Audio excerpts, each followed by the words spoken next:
നിങ്ങളിപ്പോൾ അവർക്ക് ഇവളെന്താ ഇത്ര കിടന്ന് ബഹളം വെക്കണേന്നു. അതെന്തായാലും ഈ വീഡിയോ കണ്ടു കഴിയുമ്പോൾ എല്ലാവർക്കും മനസ്സിലാവും. ഇന്ന് അവൾക്ക് ഏറ്റവും ഇഷ്ടപ്പെടാത്തൊരു ദിവസമായിരിക്കും. രാവിലെ തന്നെ അതിനെപ്പറ്റി പറയണൊക്കെ കേട്ടിട്ട് പുള്ളിക്കാരത്തി ഇങ്ങനെ ലാഗി നടക്കണേന് എൻ്റെ ദുഃഖമൊക്കെ ആചരിച്ച്. അപ്പോൾ അവൾ ഇങ്ങനെ വിളിച്ചിട്ടൊന്നും വരാത്ത രീതിയിൽ അവൾ ആരെയും മൈൻഡ് ചെയ്യാതെയൊക്കെ അങ്ങനെ കിടക്കണേന്. കാരണം എന്താണെന്ന് വെച്ചിട്ടുണ്ടെങ്കിൽ അവളെ ഇന്ന് കുളിപ്പിക്കണ ദിവസമാണ്. പിന്നെ കുളിപ്പിക്കാൻ പോണെന്നാ? എന്നെ കുളിപ്പിക്കാനില്ല, ഞാൻ വന്നാലല്ലേ കുളിക്കത്തുള്ളൂ. ചേച്ചിയെങ്കിലും ഒന്ന് പറയാവോ എന്നെ ഒന്ന് അയ്യോ ഇവൻ മന്നേ ശരിക്കും എന്നെ കുളിപ്പിക്കാൻ കൊണ്ടുപോണേടാ. ഞാൻ ശരിക്കും ഉറങ്ങിപ്പോയി, ഉറങ്ങിയതുപോലെ അഭിനയിക്കാം. അയ്യോ എൻ്റെ കയ്യെ പിടിച്ച് തൂക്കിയെടുത്തോണ്ട് പോണേ. ഏതാ എനിക്ക് നടക്കാനൊന്നും പാടില്ല. എൻ്റെ കൈവേദന വിട്. അയ്യോ എന്നെ കൊണ്ടുപോകല്ലേ. എന്നെ കൊണ്ടുപോകല്ലേ.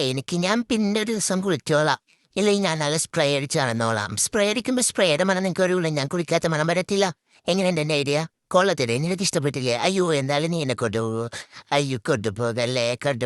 നിങ്ങളെങ്കിലും ഒന്ന് പറയേ ഇവനോട് എന്നെ കുളിപ്പിക്കാൻ കൊണ്ടുപോകല്ലേ എന്ന്. ഞാൻ പിന്നെ ഒരു ദിവസം കുളിച്ചോളാം. എനിക്ക് മണമൊന്നുമില്ലല്ലോ, നിങ്ങളെല്ലാ ദിവസം എന്നെ കണ്ണേലേ. എനിക്ക് നല്ല മണമല്ലേ, കുളിക്കാറൊന്നും ആയിട്ടില്ല. നിങ്ങളെങ്കിലും ഒന്ന് പറയണേ. അയ്യോ അവളെ കുളിപ്പിച്ച് കഴിഞ്ഞ് ഇങ്ങനെയാണ്. അവൾ മണ്ണിലൊന്നും ചവിട്ടിയില്ല. കൂട്ടിലായാലും ഇങ്ങനെ നിൽക്കും കുറേ നേരം. അവളുടെ രോമമൊക്കെ ഉണങ്ങി വെള്ളമൊക്കെ പോയി തീരണ വരെ അവളങ്ങനെ നിൽക്കും. തുടപ്പിക്കുകയൊക്കെ ചെയ്യും, പക്ഷെ എന്നാലും രോമം പെട്ടെന്ന് ഉണങ്ങത്തില്ലല്ലോ. ആ ഉണങ്ങണ വരെ അവൾ ആ നിപ്പ് നിൽക്കും.